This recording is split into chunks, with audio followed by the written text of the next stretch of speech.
pemimpin itu harusnya punya kredo yang konsisten begitu. Tidak ada tokoh di Indonesia yang cocok untuk turun ke gorong-gorong, tidak ada. Tapi kalau membandingkan dari tiga itu, yang paling bisa dimaklumi dan harus berterima kasih adalah Selamat datang di podcast Egi Media. Presiden Republik Indonesia ke-7 Joko Widodo mengatakan komitmennya untuk mendukung habis-habisan Partai Solidaritas Indonesia (PSI) untuk bisa menangkan pemilu pada 2029. Ada yang menanyakan gitu, apakah sebetulnya Jokowi ini masih punya taring gitu loh? Apakah masih sakti? Pertanyaan ini jangan saya jawab, lebih syah pertanyaan ini dijawab oleh Deddy Kurniasyah.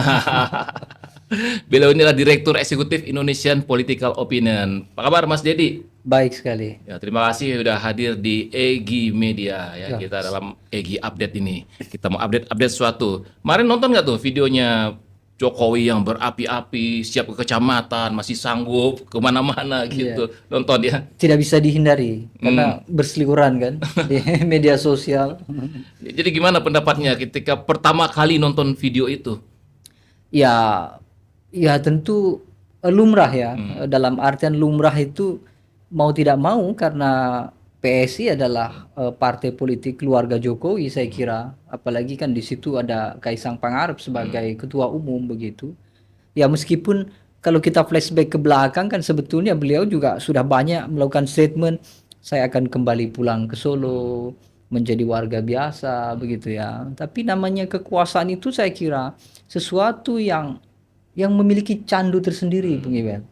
Artinya orang mau berusaha sekuat apapun untuk apakah pensiun, apakah kemudian menarik diri, rasanya tidak mungkin kecuali ada persoalan.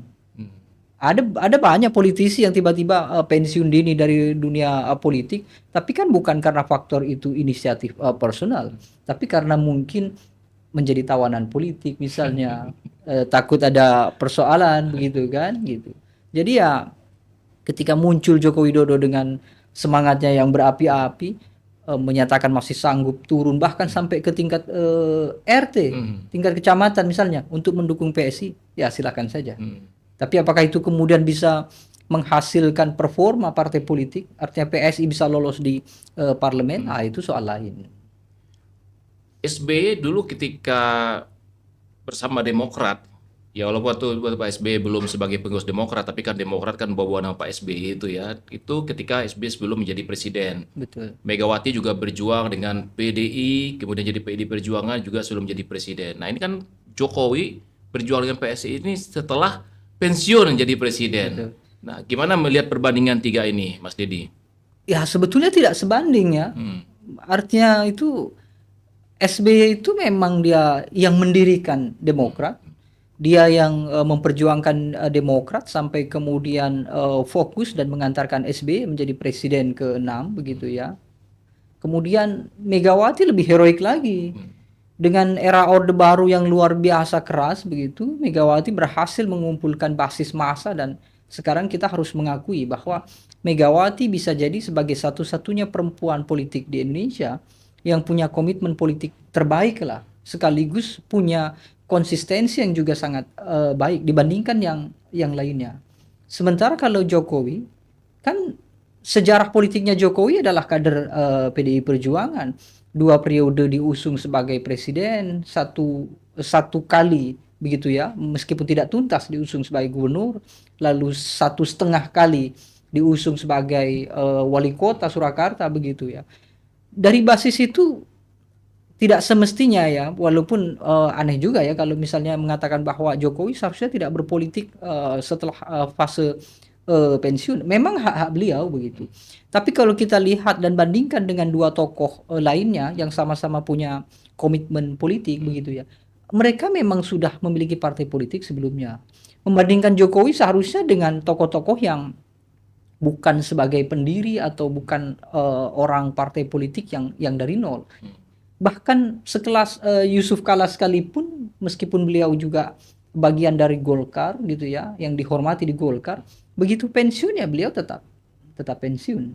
Nah ini menurut saya yang menarik di situ. Jadi Jokowi saya kira dihinggapi candu kekuasaan yang bisa dikatakan akut lah. Apalagi keluarga Jokowi juga masih berada di lingkar kekuasaan dan tidak memiliki kepastian. Maksudnya tidak memiliki kepastian itu Gibran Rakabuming Raka misalnya sebagai wakil presiden, bukan sebagai tokoh partai politik. Bobi Nasution juga bukan sebagai tokoh partai politik. Sementara kekuasaan itu yang merekatkan adalah partai politik. Jadi upaya itu saya kira ya untuk melanggengkan kekuasaan keluarga. Iya. Gitu. Tadi menarik ketika Mas Dedi juga bicara soal Bu Mega. Saya jadi ingat nih antara Megawati, SBY dan Jokowi ini ada persinggungan nih. Ketika Megawati jadi presiden, SBY menterinya, SBY belok tuh. Akhirnya menjadi rivalnya Megawati. Betul. Kemudian ketika Jokowi waktu jadi presiden yang diusung oleh PDI Perjuangan sebagai partai utama yang mendukung, dari partai-partai lain juga tentunya ya gitu. Kemudian Jokowi juga belok tuh. Secara tidak langsung kan berhadapan dengan Betul. Megawati. Artinya memang Ibu Megawati ini memiliki pengalaman dan jam terbang. Gimana menggambarkannya gitu? Saya sampai bertanya pun susah bikin pertanyaannya. Iya. Dalam konteks itu juga ada perbedaan yang mencolok, Bung Yoel. SBY itu saya kira bukan belok sekedar belok dari Megawati ya.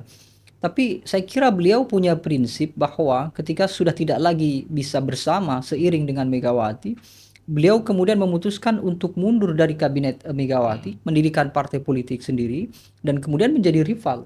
Itu adalah cara-cara yang jujur, sekaligus cara-cara yang menurut saya bisa dikatakan sebagai patriot lah gitu. Tapi Jokowi kan dalam nuansa yang berbeda, karena Jokowi bukan belok, bukan dia bergeser karena faktor tidak sejalan, tapi Megawati lah yang memutuskan Jokowi tidak ada lagi di PD Perjuangan. Ya mungkin dalam bahasa yang vulgar dipecat begitulah ya. Bahkan pemecatannya pun tidak dihadiri atau tidak disampaikan kepada Jokowi secara langsung, termasuk juga dengan Gibran. Jadi itu sesuatu yang menurut saya kebalikannya dari sikap yang patriot kalau dibandingkan dengan SBY. Nah, Megawati saya kira, kalau tadi saya menilai bahwa Megawati itu konsisten, paling tidak dalam posisi politik. Kalau dulu ketika SBY memenangi pemilu dan kemudian memenangi pilpres dengan Yusuf Kala begitu ya, itu PDI Perjuangan berada di kelompok berseberang dengan kekuasaan. Itu satu. Yang kedua, SBY pun tidak serta-merta mengupayakan untuk membentuk koalisi dominan. Artinya dia biarkan saja PDI Perjuangan memimpin oposisi, dan terbukti dulu banyak kebijakan-kebijakan SBY yang memang mendapatkan pertentangan dari publik didukung oleh PDI Perjuangan. Nah, itu kan bagus ya. Dari sisi itu saya kira oke lah. Itu seharusnya negara begitu, atau seharusnya tata kelola politik itu begitu. Tapi situasi sekarang saya kira tidak jauh berbeda. Meskipun ada perubahan iklim ya. Megawati tetap konsisten, tidak berada dalam kekuasaan secara administratif maupun secara legitimasi begitu ya. Tapi beliau juga sepertinya juga tidak begitu menggebu-gebu dalam hal mendampingi publik ketika ada kebijakan-kebijakan yang berseberang. Megawati hanya berstatement saja, apakah melalui Rakornas atau melalui pidato-pidato resmi parpol. Beliau tetap menyatakan bahwa menolak kebijakan yang tidak tepat gitu ya. Tapi gerakan itu tidak mengakar sampai ke kader-kader PDI seperti di eranya SBY kira-kira begitu. Tapi itu pun harus kita maklumi, Bung Iwer. Kenapa? Ya usia Megawati memang sudah seharusnya dia usia yang landai. Justru sekarang itu beban yang dulu dipikul oleh Megawati di era SBY itu harusnya sekarang dibebankan kepada kader politik muda. Jadi orang tidak bisa menyalahkan Megawati sudah tidak konsisten. Bukan tidak konsisten. Fasenya dia sudah selesai. Justru kita lah yang muda-muda harusnya yang meneruskan perjuangan beliau, kan begitu kira-kira. Kalau kemarin kita lihat video Jokowi berpidato itu kan kayaknya sangat percaya diri sekali itu. Ya, berapi-api, sangat percaya diri sekali di hadapan kader PSI. Emangnya begitu ya, masih sakti, masih punya taring ini secara politik. PSI itu, Bung Iwel, kan sudah mengikuti pemilu di 2024 ya, ketika keluarga Jokowi mengambil alih atau dipasrahi lah. memimpin PSI. Dan Joko Widodo 2024 itu masih presiden. Tetapi apakah PSI lolos ke parlemen? Tidak. Bahkan dulu mungkin kita bisa lihat lah, kita bisa cek mungkin pemberitaan-pemberitaan yang dalam tanda kutip negatif ya terkait dengan PSI ya. Misalnya saja ditemukan banyak alat peraga di Polsek misalnya, sehingga dulu ada kecurigaan pihak kepolisian ikut membantu pemenangan PSI misalnya. Itu pun PSI tidak bisa mendapatkan 3% suara, 3% suara untuk di pemilu legislatif 2024. Jadi bisa dibayangkan kekuasaan Jokowi sebagai presiden begitu ya, dan Gibran wali kota, kemudian Bobi Nasution gubernur, kemudian menguasai kepolisian, menguasai logistik, didukung oleh elit politik termasuk juga oleh korporasi, oligarki dulu diwacanakan banyak yang mendukung PSI, kalah. Apalagi sekarang. Nah, begitu maksud saya. Iya. Bahwa kalau sekarang yang Jokowi sudah bukan siapa-siapa, sudah semi masyarakat sipil lah ya. Karena dikatakan sipil secara paripurna juga faktanya kan beliau masih memiliki fasilitas yang diberikan oleh negara begitu ya. Tapi tidak memiliki kekuasaan seperti 2024. Artinya apa? Tidak akan mudah untuk bisa membawa PSI masuk. Apalagi kalau Bung Iwel ikuti misalnya bagaimana tren perkembangan partai politik di Indonesia begitu mendekati pemilihan umum misalnya. Hari ini saja kita sudah mendengarkan ada 2 partai politik yang melakukan deklarasi. Partai yang diinisiasi oleh loyalis Anies misalnya, Partai Gerak misalnya. Itu saya sebut karena besar kemungkinan itu yang akan head to head dengan partainya Jokowi, karena Anies dianggap sebagai representasi permusuhan dengan Jokowi. Belum partai-partai yang lain. Belum partai-partai yang sudah mengikuti pemilu 2024 tapi masih eksis untuk di 2029. Kalau nanti 2029 ada pemilu, kalau tidak dimajukan misalnya begitu kan. Artinya bukan perkara mudah PSI bisa melenggang ke parlemen begitu. Saya baca di media sosial sebuah akun yang mengutip dari media online nih. Nah, kurang lebih begini. Ini kalau nggak salah, bukan nggak salah sih, saya yakin saya nggak salah baca, ini adalah pernyataan dari Mas Didi sendiri yang menghubungkan bahwa ya Jokowi bisa aja memberikan kontribusi pada PSI kalau misalnya Kapolri Listio Sigit memang masih di bawah pengaruhnya Jokowi. Benar nggak? Iya, itu Mas Didi bilang iya, ya? itu salah satunya begitu. Oh, iya, Karena oke. itu kan berkaca di 2024 lalu. Bagaimana kepolisian diterpa isu, ikut lah ya. Saya katakan isu kan tidak terbukti kan per hari ini, tidak terbukti di persidangan komite etik DKPP maupun apapun gitu kan. Bahwa kerja-kerja kepolisian yang masif itu ya memang punya potensi akan membantu. Tapi yang jadi masalah adalah hari ini Jokowi sudah bukan lagi presiden. Meskipun ada menarik juga kan ketika kemarin tim reformasi Polri bekerja, kemudian ada wacana Polri harus di bawah kementerian misalnya. Apakah kementerian tersendiri namanya Kementerian Polisi Republik Indonesia atau berada di bawah Kementerian Dalam Negeri? Listio Sigit berani menolak. Padahal sebagai alat kekuasaan atau sebagai alat negara, dia hanya bisa menjalankan perintah. Sementara kementerian gitu ya, wacana kementerian itu besar kemungkinan munculnya di pemerintah. Kalau pemerintah sudah menyatakan bahwa harus dibentuk kementerian kepolisian atau Polri kembali di bawah Mendagri misalnya, dia harusnya tidak punya kewenangan, tidak punya pilihan untuk menyatakan opininya dia, menolak atau tidak. Dia hanya bisa menjalankan. Satu kali presiden memberikan perintah, berarti dia harus mengikuti komando kan kira-kira gitu.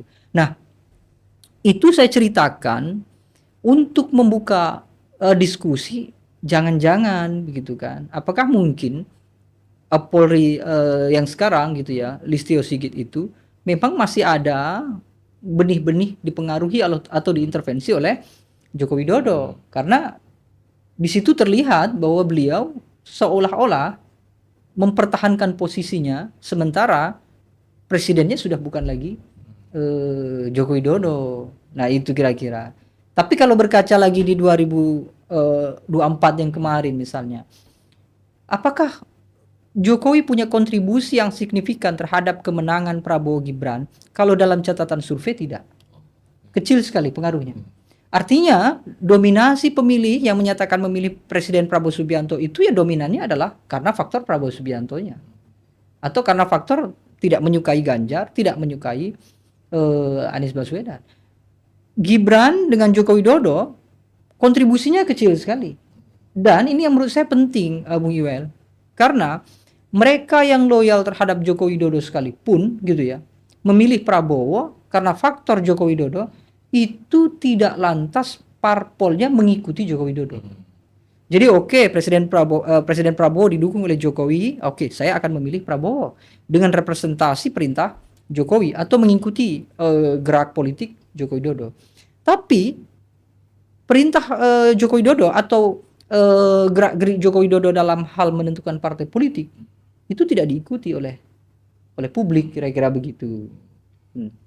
Kalau kita lihat dari segi pemilih ini, kalau dalam Pileg maupun Pilpres, itu pemilih muda kan jumlahnya selalu besar. Betul. Nah sekarang kita bicara kalau pemilih muda itu harus bicaranya Gen Z atau Gen Z, Gen Alpha. Nah posisi tiga para mantan presiden kita ini, Megawati, SBY, dan Jokowi, di mata para generasi sekarang itu, Gen Z dan Gen Alpha ini gimana kalau menurut pandangan Mas Dedi ini? Kita beberapa kali kan melakukan rilis survei, termasuk juga di situ kita lihat persepsi dan juga penilaian publik, utamanya memang dari generasi Z, milenial begitu ya, terkait dengan tokoh-tokoh itu. Mereka sepertinya hampir tidak punya penilaian terhadap karakter ketokohan, Bung Iwan. Gerak-gerik politik Gen Z, milenial itu ya, itu mereka hanya mengikuti tren, tidak mengikuti berdasarkan gagasan, tidak mengikuti berdasarkan kualitas dan kapasitas tokoh politik yang ditawarkan untuk dipilih, tidak.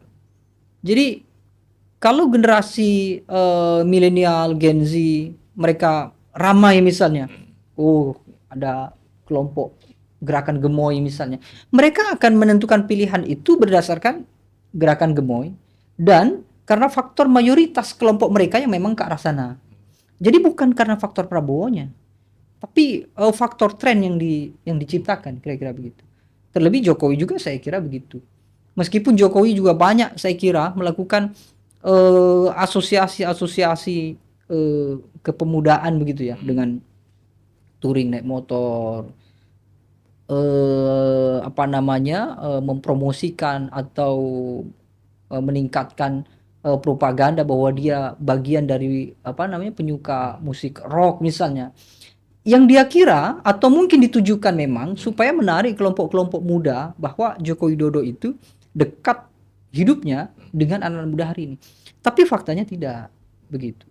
Sehingga mau tidak mau begitu ya, dari tiga tokoh tadi atau bahkan mungkin ada tokoh-tokoh yang lain begitu ya, Gen Z ini sebetulnya tidak bisa dikendalikan bahwa mereka berpihak pada SBY kah, pada Megawati atau pada Jokowi, tidak bisa. Kenapa? Karena satu sisi mereka memang dependen ya. Mereka akan terikat pada tren dan mayoritas. Jadi semacam spiral of silence begitu kalau dalam teori sosial ya. Mana yang minoritas ya akan ditinggalkan. Mana yang mayoritas, nah itu akan diikuti, semacam snowball saja begitu. Sekarang kan eranya tuh media sosial ya. Betul. Sosial platform, termasuk podcast ini hadir juga akan ikutin tren Betul. gitu ya. Ya karena televisi sekarang juga susah bersaing dengan media baru ini ya, dan juga banyak Gen Z generasi sekarang itu yang mengakses informasi itu melalui media sosial. Nah kalau dari pengamatan Mas Didi, di antara tiga mantan tadi itu ya, Bu Mega, Pak SBY, kemudian Pak Jokowi. Nanti kita baru bicara soal turunannya nih, anak-anaknya. Tiga ini dulu itu. Di media sosial mana nih yang lebih aktif nih sekarang ini? Ya saya termasuk yang mengikuti ya. Memang kalau dari sisi keaktifan memang masih Presiden ke-7 ya, Joko Widodo ya. Karena memang orang ini menarik dan harus saya katakan jenius dari sisi propaganda. Yang lainnya tidak mampu. Bukan karena tidak ada kreativitas di SBY atau di Megawati, tapi sepertinya memang tidak akan cocok kalau dipaksakan, begitu. Tidak mungkin SBY tiba-tiba, dulu sempat ramai ya, yang misalnya lagu Waktuku Kecil itu kan. Oh iya. Kan kita tidak bisa membayangkan kalau SBY yang melakukan itu, nonton dengan goyang-goyang kepala. Jokowi melakukan itu. Dia mau melakukan itu, meskipun saya yakin bukan inisiatif Jokowi. Nah, itu yang saya maksud. Bahwa bukan karena Megawati tidak jenius atau timnya tidak kreatif, tapi kalau dipaksakan hasilnya akan berbeda, Bung. Bukan tidak mungkin kalau Megawati mengikuti tren-tren anak muda itu justru cacian, bulian yang dia dapat gitu. Tapi Joko Widodo, ya meskipun sebagian besarnya juga tetap membuli ya, mempertanyakan yang ini begitu ya. Dan Joko Widodo itu tidak memperdulikan soal substansi konten media sosialnya. Kenapa? Karena yang dia lihat adalah persoalan performa, popularitas gitu ya. Apakah itu kemudian generasi muda tertarik? Ya harus diakui iya.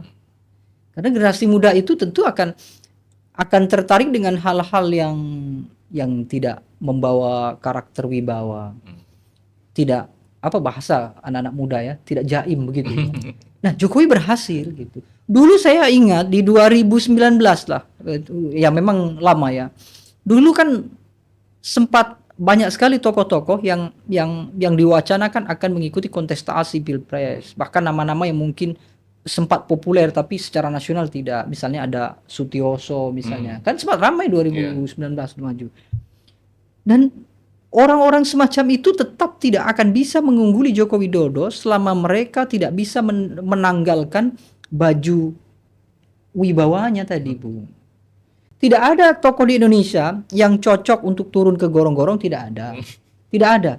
Nah, sekarang mungkin sudah akan diikuti ya oleh generasi-generasi baru ya. Beberapa kepala daerah juga saya kira sudah tidak malu-malu lagi untuk memblow up, mengekspresikan dirinya semirip-miripnya dengan yang dilakukan Joko Widodo begitu. Ini menurut saya agak bahaya juga nih kalau benar tadi katakan Mas Dedi itu melepaskan baju wibawanya. Para pemimpin itu dibutuhkan wibawanya, memaksa dirinya untuk tampil berwibawa. Tapi karena kebutuhan gimmick, nggak pas dengan wibawa, akhirnya mengikuti tren gimmick tersebut. Nah, jadi ini menarik, Bung Iwel, karena ternyata ya, karena ternyata tokoh-tokoh yang mulai meninggalkan wibawa begitu, kan Prabowo saya kira juga sudah mulai kan. Gitu ya. Kita lihat coba di Bung Iwel bisa bayangkan kalau Ganjar Pranowo yang punya tren kampanye gemoy misalnya, kan tidak terbayang kan? Nggak terbayang ya, betul. Karena beliau sudah terbiasa dengan ya mohon maaf ya, bukan rasis ya, kegantengannya begitu ya, dengan wibawa tubuh Ganjar saja kan sudah artinya berusaha mensinkronkan antara gestur dengan wajah yang good looking gitu ya. Betul. Anies misalnya kan rasanya tidak mungkin Anies goyang-goyang lucu-lucuan begitu ya. Nah, kondisi-kondisi tokoh yang demikian itu memang sekarang sedang digemari seiring dengan laju tumbuh kembangnya media sosial begitu. Termasuk sekarang tokoh yang sedang populer misalnya, meskipun ini kita harus berimbang ya. Menteri Keuangan misalnya, Pak Purbaya misalnya. Kalau kita perhatikan setiap kali Pak Purbaya membuka pidato, kan tidak ada yang saya hormati 1, 2, 3 sampai berapa baris misalnya. Beliau tiba-tiba saja bicara dengan bahasa bahkan kadang-kadang lugu-lugu aja di atas panggung itu, ya kan? Oh, gua nggak boleh ngomong sembarangan nih, nanti disiarkan kena bully lagi. Faktanya disenangi oleh Gen Z, populer di media sosial. Bersyukurnya beliau memang kerja betul, begitu. Bisa dibayangkan seandainya Pak Purbaya tidak kerja betul, tapi mendapatkan tingkat kesukaan yang tinggi, nah, kita rugi 2 kali. Nah, itu yang terbayang di Presiden Joko Widodo kira-kira begitu. Ini pengaruh media sosial yang perlu juga harus diantisipasi sebenarnya. Ya sampai kita punya pemimpin itu oke lah kalau untuk masa kampanye bagi gimmick-gimmick nggak apa-apa. Tapi yang sampai keterusan, ya kan sampai kayak wakil presiden kita misalnya gitu. Sampai sekarang masih banyak yang mempertanyakan wibawanya gimana sih. Betul. Wapres kan udah jadi wapres sekarang gitu. Tunjukkanlah kecerdasan sebagai seorang wapres. Tapi kalau waktu masa kampanye sih nggak masalah. Tapi akan begitu terus nih strategi dalam kompetisi politik menggunakan ya udah ada textbooknya kan. Jadi Jokowi itu kan jadi textbook nih, kemenangan Jokowi jadi textbook akhirnya diikuti oleh yang lain gitu. Sepanjang masih ada pemilihan langsung, maka tren itu akan tetap digunakan sepanjang, kecuali nanti memang ada dalam fase teori sosial itu, Bung Iwel, namanya itu adalah election fatigue atau political fatigue, kelelahan publik dalam memilih dan kelelahan publik dalam berpolitik. Kenapa? Karena mereka sudah tidak lagi percaya dengan aktivitas politisi, tokoh-tokoh elit, karena hasilnya tidak pernah sama seperti apa yang dia janjikan. Nah, ini memang resiko. Karena sebelum era Joko Widodo kan kita sudah disuguhkan dengan Soeharto yang berwibawa, SBY yang berwibawa, Yusuf Kala juga yang berwibawa, Budiono misalnya, Hamzahas, ya termasuk Megawati saya kira. Itu adalah tokoh-tokoh yang betul-betul menempatkan diri sebagai elit dengan karakter ketokohannya yang juga elit. Tiba-tiba muncul Joko Widodo.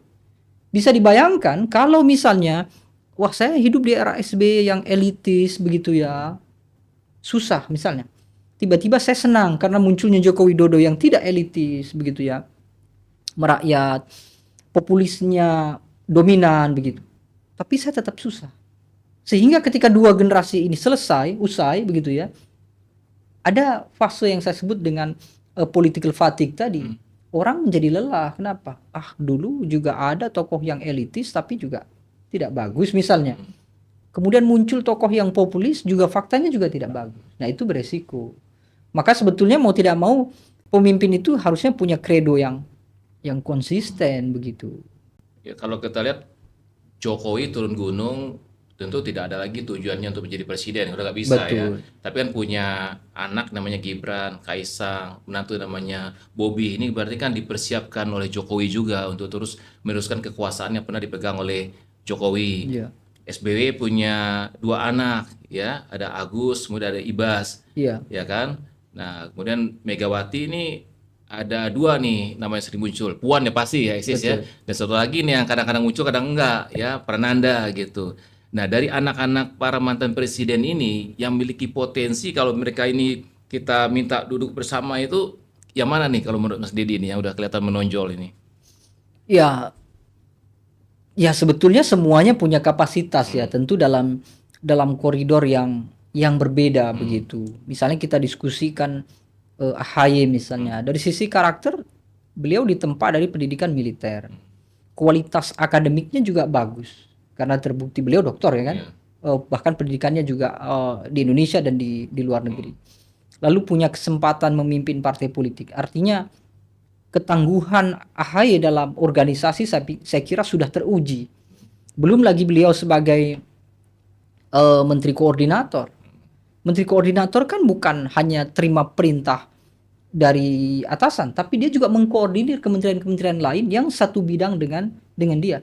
Artinya secara fisik kita bisa mengatakan bahwa ya AHY sangat siap untuk menjadi pemimpin masa depan begitu ya. Apalagi akses politiknya juga sudah ditempa sejak awal.